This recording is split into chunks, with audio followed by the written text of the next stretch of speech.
Khi nó làm bao nhiêu đó, tới đó. Nó làm bao nhiêu cho ta mấy.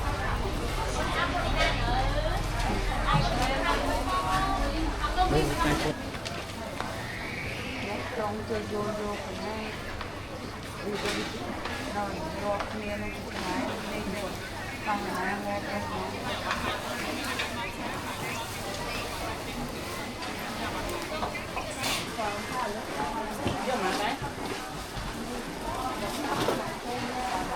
Miếng chởn chay cho mặn của miếng này hả? Miếng sóc không?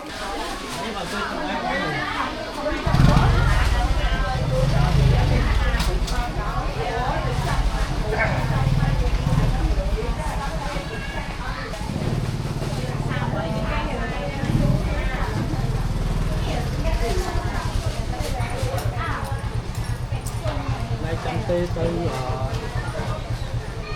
tê từ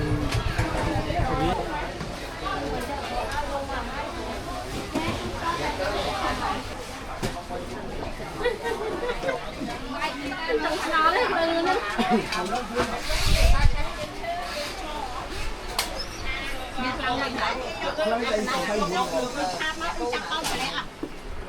ta hả? Ăn không? Làm sao rồi?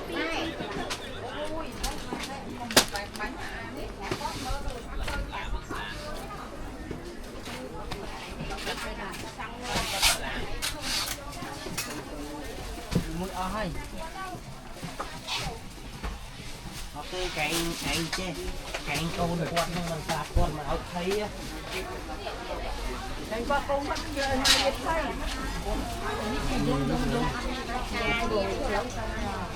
Chọc ấy. Chọc ấy.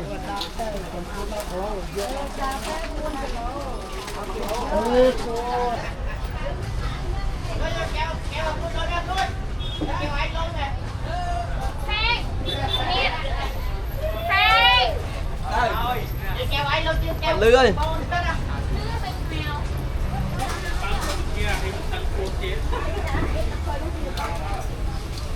Em đó thì lần tân của hàng.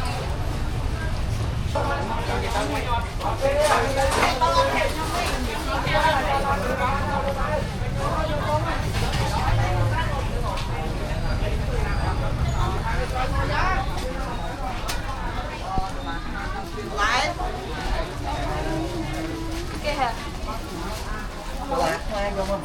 Ốm mà.